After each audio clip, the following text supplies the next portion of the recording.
Hey there, let's talk about something that drives so many English learners crazy, that constant translating in your head.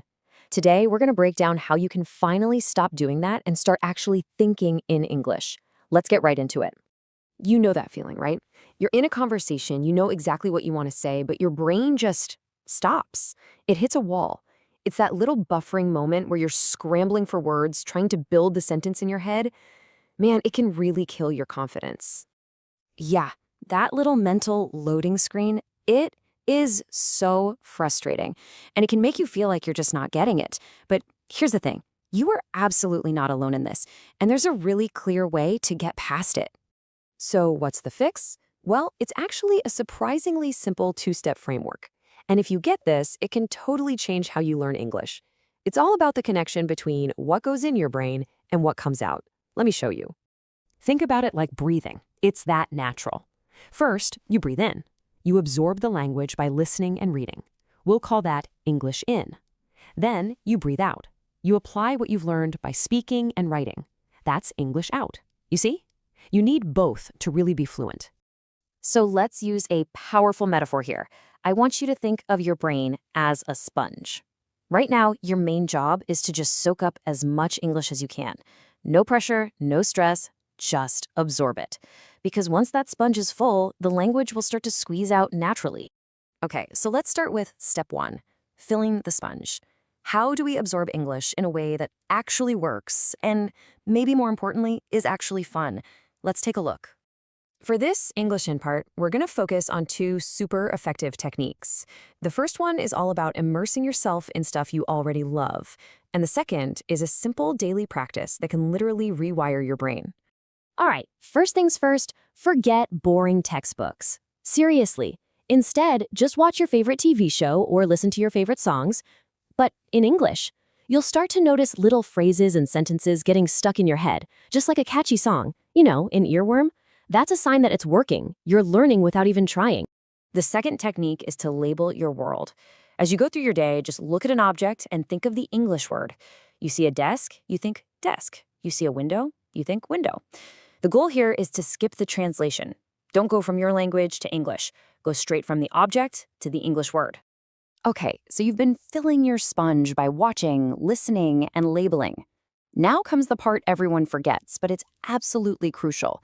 It's time to squeeze the sponge and let that English out. You've probably heard this a million times, but it is so true. If you don't use it, you lose it. All that English you're absorbing will just fade away if you don't actively put it to use. It's just how our brains work. But here's the best part.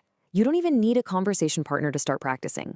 Here are 4 super simple ways you can start to squeeze the sponge and build that speaking confidence, even if you're all by yourself. First, and this is a big one, start with tiny sentences. Don't try to build a perfect paragraph. Your brain will just freeze up. Instead, just say what's true in the moment. I'm tired. It's hot. I like pizza. Simple stuff.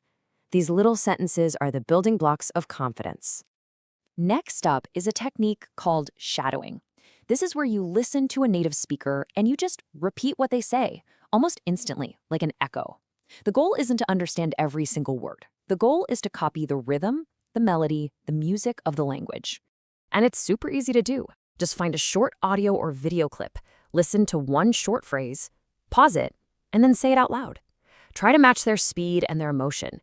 You're basically giving your mouth a workout and building the muscle memory for speaking English naturally. Now for the golden rule, repetition. Don't just learn a new sentence and say it once. No, say it 5 times. Just try it. You'll feel how it gets easier and smoother and more natural every single time. I know, repetition can feel boring, but you have to reframe how you think about it. Every time you repeat something, you're sending a strong signal to your brain saying, hey, this is important. Remember this. Repetition isn't boring. Repetition is power. So we've covered filling the sponge and squeezing the sponge. The last piece of the puzzle is, how do you make this a part of your actual daily life?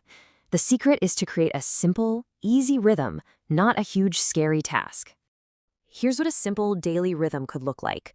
Every day, just pick one English in thing to do and one English out thing to do. That's it. You don't need hours. Watch one scene from a show, then say 5 tiny sentences about your day. These small, consistent steps are what lead to massive progress over time.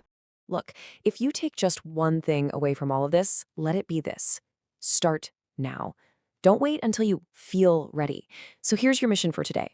Choose just one of these tips, just one, and do it. Label 5 things in your room. Shadow a 15-second video. Just begin. Let's end on this thought. Progress starts the second you take action. You're not just learning a language, you're becoming an English speaker, one word at a time. So, I'll just leave you with this question. What will you say in English today?